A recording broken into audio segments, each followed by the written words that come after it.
What if everything you've been taught about being good is slowly killing your soul? What if your kindness has become a prison, your compassion a cage, and your desire to please others has left you empty, exhausted, and fundamentally disconnected from who you truly are? If you've ever felt the weight of carrying everyone else's emotions while your own needs disappear into the shadows, if you've ever smiled while your heart screamed, if you've ever wondered why being good feels so suffocating, then this video will change everything for you. Hit that like button, subscribe for more transformative content, and I promise you this: by the end of this video, you'll become a different person. So stay till the end. There's a particular kind of exhaustion that comes from being perpetually good. You know it intimately, don't you? That bone-deep weariness that settles in your chest when you've said yes one too many times, when you've swallowed your truth to preserve someone else's comfort, when you've contorted yourself into shapes that barely resemble who you used to be. Carl Jung called this the tyranny of the persona, the mask we wear to meet the world's expectations. But what he didn't tell you is how heavy that mask becomes, how it presses against your face until you forget what lies beneath, how it slowly suffocates the very essence of who you are. You've been taught that goodness is virtue, that selflessness is noble, that putting others first is the path to righteousness. But look at yourself now, really look. Are you flourishing? Are you free? Or are you a ghost of your former self, haunting your own life? Machiavelli understood something that would scandalize the moralists of his time, and ours, that the pursuit of being universally good is not just impossible, it's destructive. He wrote, "Since it is difficult to join them together, it is safer to be feared than to be loved, when, of the one or the other, you must be deprived." This isn't about becoming cruel or heartless. This is about recognizing that your relentless need to be good has created a different kind of cruelty toward yourself. Think about it. When did you last honor your own needs without guilt? When did you last say no without elaborate justifications? When did you last feel anger without immediately trying to transform it into understanding for the person who hurt you? Your goodness has become performance art. You're not being kind, you're performing kindness. You're not being loving, you're performing love. And the audience you're performing for? They've long since left the theater, but you keep dancing on an empty stage. The Shadow Jung's term for the parts of ourselves we deny and repress grows stronger with every act of forced goodness. Every time you smile when you want to scream, every time you give when you're empty, every time you accommodate when you want to rebel, your shadow absorbs that authentic energy, and it will have its reckoning. This pain you feel isn't weakness. It's your soul trying to tell you something crucial. You are never meant to be good. You were meant to be whole. From the moment you drew your first breath, the world began its quiet campaign to remake you in its image. Your parents, well-meaning but unconscious, rewarded your compliance and punished your authenticity. Your teachers praised you when you colored inside the lines, literally and metaphorically. Society smiled when you learned to suppress your inconvenient truths. You were trained like a careful algorithm to read the room before you spoke, to prioritize harmony over honesty, to value being liked over being real. The conditioning was so subtle, so pervasive, that you mistook it for your own nature. Nietzsche saw this clearly. In individuals, insanity is rare, but in groups, parties, nations, and epochs, it is the rule. The madness of our time is the collective agreement that authentic selfhood must be sacrificed for social cohesion. We've created a world where being genuine is selfish, where having boundaries is mean, where saying no is a moral failing. This conditioning runs deeper than conscious thought. It's woven into the fabric of your nervous system. When you consider disappointing someone, your body floods with anxiety. When you think about prioritizing your needs, guilt rises like bile in your throat. When you imagine being disliked, terror grips your heart. These aren't random responses. They're the product of years of programming that equated your survival with your likability. As a child, being good wasn't just about morality. It was about safety. Rejection meant abandonment, and abandonment, death. So you learned to read every micro-expression, to anticipate every need, to become whatever others required you to be. But you're not a child anymore. The threats that once required this hypervigilance no longer exist. Yet your system hasn't gotten the memo. It's still running on ancient software, still trying to keep you safe by making you small. Jung understood that what we resist persists. The more energy you put into being good, the more you energize its opposite within your unconscious. The saintlier you appear, the more demonic your shadow becomes. This is why the most righteous people often have the darkest secrets, why the most helpful have the deepest rage, why the most accommodating harbor the most violent fantasies. Machiavelli would have called this predictable. He knew that human nature cannot be permanently suppressed, only temporarily redirected. He wrote about the importance of appearing virtuous while maintaining the flexibility to act otherwise when necessary. Not because he was evil, but because he understood that rigid morality is brittle, and brittle things break catastrophically. The society that conditioned you to be good didn't teach you about psychological wholeness. It taught you to be useful. It taught you to be manageable. It taught you to be predictable. But it never taught you to be free. This conditioning creates what psychologists call learned helplessness, the belief that your circumstances are beyond your control, that your role is to adapt rather than to assert, that your job is to fit in rather than to stand out. You've learned to be good, the same way a caged bird learns to sing not from joy, but from confinement. The prison isn't made of bars. It's made of beliefs. And beliefs, unlike bars, can be examined, questioned, and ultimately transcended. There comes a moment in every authentic journey when withdrawal becomes not just necessary, but sacred. Not the withdrawal of depression or defeat, but the conscious, deliberate withdrawal of someone who has finally recognized the game they've been playing and chosen to stop. This is your moment of conscious unavailability. For too long, you've been available to everyone except yourself. Available to their needs, their emotions, their demands, their projections. You've been the universal donor of energy, time, and attention, giving freely to anyone who asked or even looked like they might ask. But what if unavailability isn't selfishness? What if it's the first act of genuine self-love you've performed in years? Jung spoke of the necessary journey inward, the process of individuation that requires us to separate from collective unconsciousness and discover our authentic nature. This separation isn't permanent, but it's essential. You cannot know who you are while constantly responding to who others need you to be. In the silence of withdrawal, something profound happens. The persona that carefully constructed mask begins to slip. Without an audience to perform for, the performance becomes unnecessary. Without others to please, pleasing becomes irrelevant. Without external validation to seek, you're forced to confront the terrifying and liberating question: who are you when no one is watching? This is where most people panic.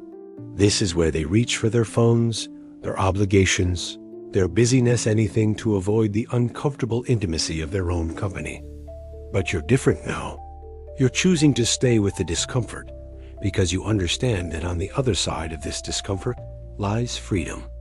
Machiavelli understood strategic withdrawal. He knew that sometimes the most powerful move is to step back, to observe, to let others reveal their true nature while concealing your own. He wrote, "Never was anything great achieved without danger." The danger here isn't physical, it's psychological. It's the risk of discovering that you've been living someone else's life. In this withdrawal, you begin to notice things you couldn't see before. You notice how many of your opinions aren't actually yours. How many of your preferences are simply adopted from others. How many of your dreams are just recycled expectations. You begin to see how much of your personality is performance, how much of your identity is borrowed. This recognition can be devastating. It can feel like discovering that everything you thought was real was just a hologram. But devastation, Jung reminds us, often precedes creation. The old self must die for the true self to be born. In solitude, you start to hear a voice you'd almost forgotten your own. Not the voice that tells you what you should do, but the one that knows what you actually want. Not the voice that calculates social acceptability, but the one that speaks from your bones. This voice has been whispering to you for years, but you couldn't hear it over the noise of everyone else's needs. This withdrawal isn't about becoming a hermit. It's about becoming unavailable for anything that doesn't serve your authentic development. Unavailable for drama that isn't yours. Unavailable for energy exchanges that leave you depleted. Unavailable for relationships that require you to abandon yourself to maintain them. People will notice. They'll call you selfish, cold, distant. They'll try to guilt you back into your old patterns. They'll tell you that you're not yourself anymore. And they'll be absolutely right. You're not the self they need you to be. You're becoming the self you need you to be.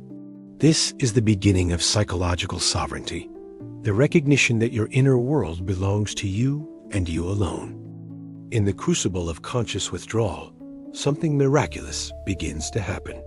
The energy you once scattered like seeds to the wind starts to consolidate. The attention you once lavished on everyone else's drama turns inward. The care you once distributed without discrimination becomes precise, intentional, sacred.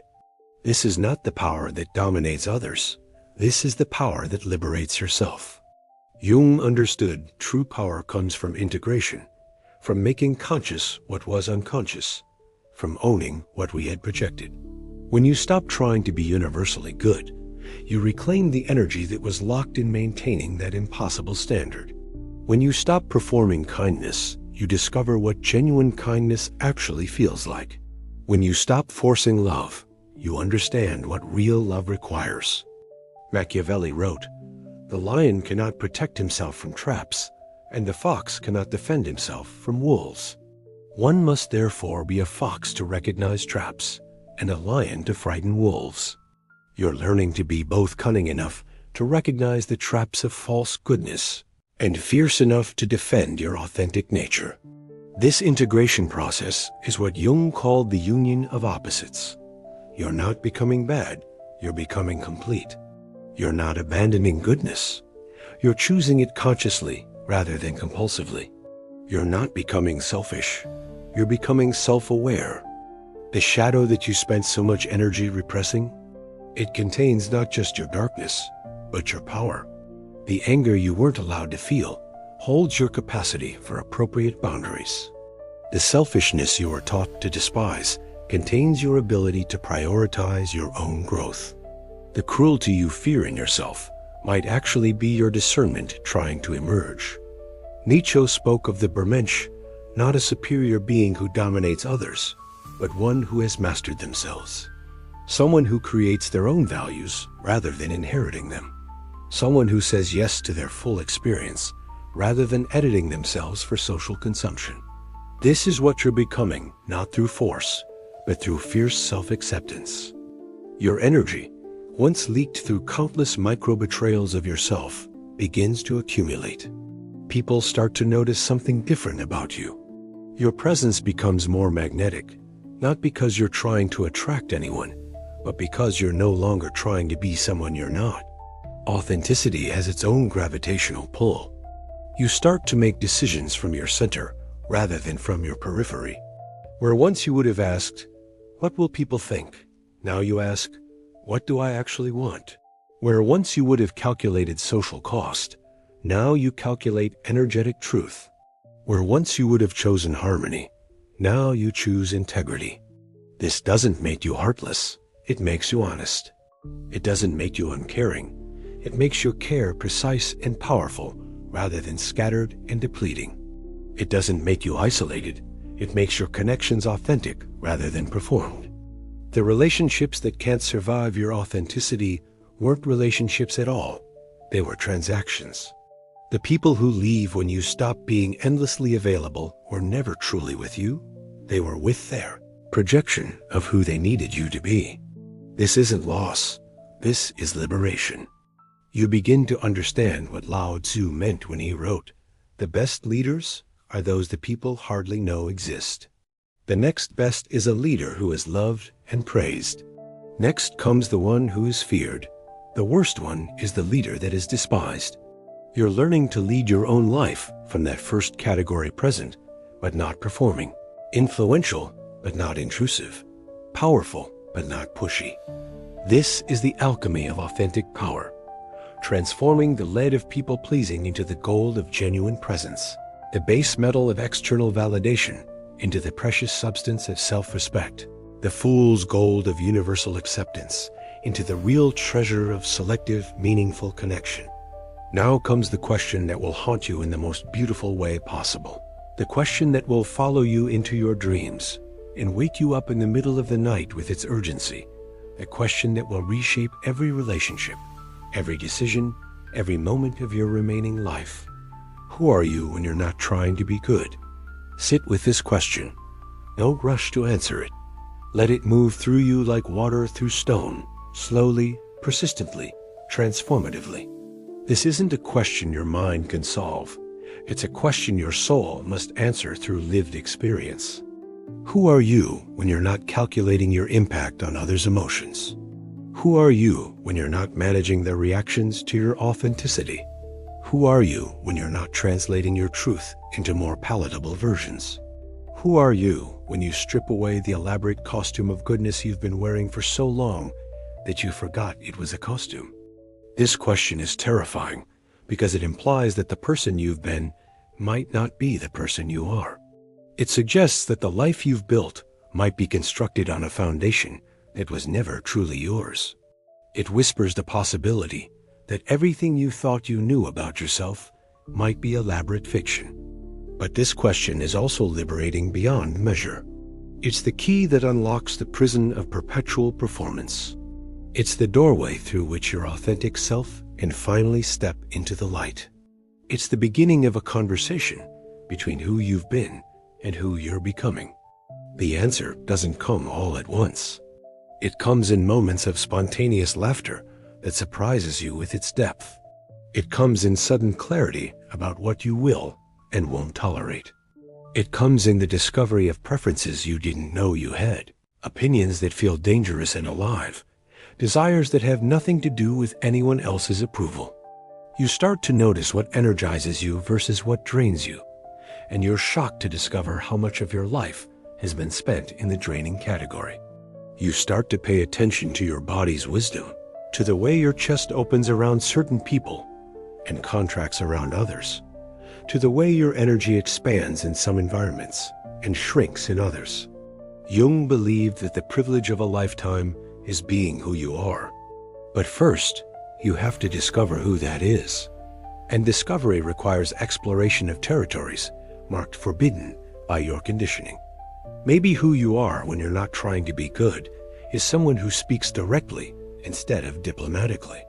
Maybe you're someone who values truth over harmony, authenticity over likability, depth over breadth. Maybe you're someone who loves fiercely but selectively, who gives generously but not indiscriminately, who cares deeply but not universally. Maybe you're someone with edges, with opinions, with boundaries that can't be negotiated away.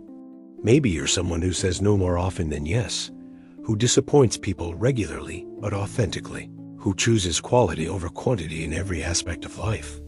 This isn't about becoming a different person. It's about becoming the same person you've always been underneath all the layers of performance and pretense. It's about archaeological work on your own soul, brushing away years of dust and debris to reveal the sculpture that was always there. The question, who are you when you're not trying to be good, is really asking, who are you when you're free? And freedom, as every philosopher from Sartre to Jung has reminded us, is terrifying and exhilarating in equal measure. This question will change everything because it reveals that you have a choice you didn't know you had. You can continue wearing the mask of goodness Continue performing the elaborate dance of people-pleasing. Continue betraying yourself in small and large ways for the illusion of acceptance.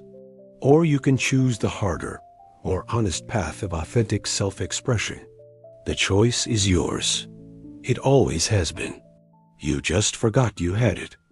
And so we arrive at the most crucial phase of this transformation integration. This is where the rubber meets the road, where philosophy becomes practice, where insight becomes embodiment.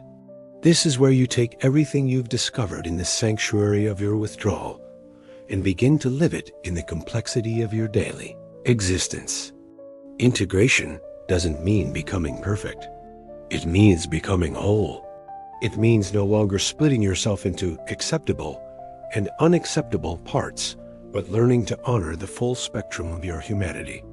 It means developing what Jung called holding the tension of opposites, being both kind and boundaried, both loving and selective, both generous and self-protective. You're learning to be good not because you should, but because you choose to. And that choice, made from consciousness rather than compulsion, transforms the very nature of your goodness. When kindness comes from fullness rather than emptiness, it has a different quality, more potent, more sustainable, more genuine. When love comes from choice rather than obligation, it carries a power that performance never could. This integrated goodness is dangerous to the systems that depended on your unconscious compliance. It threatens relationships built on your overgiving. It challenges organizations that exploited your inability to say no. It disrupts family dynamics that required your self-abandonment for their equilibrium. And this is exactly as it should be. Nietzsche wrote, "What does not destroy me makes me stronger." But he might have added, "And what makes me stronger often destroys what was keeping me weak."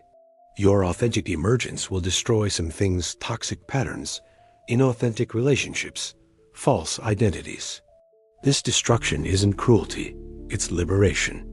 You're learning to navigate the world with what Machiavelli would recognize as strategic authenticity.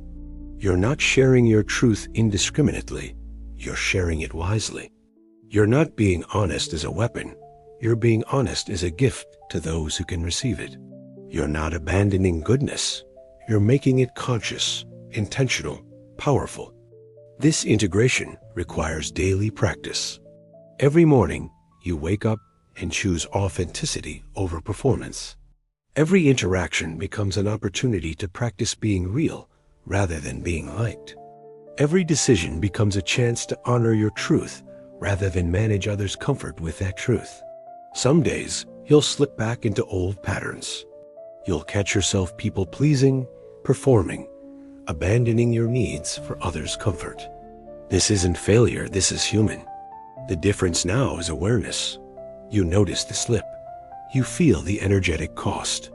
You course correct more quickly.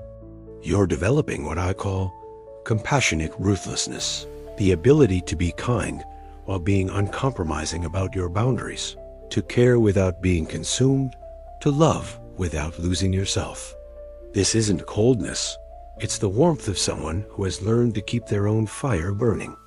The people who truly belong in your life will adapt to this new version of you. They'll be relieved to meet your authentic self, even if it takes time to adjust. They'll appreciate your honesty, even when it's uncomfortable. They'll respect your boundaries, even when they're inconvenient. Those who can't adapt were never meant to stay.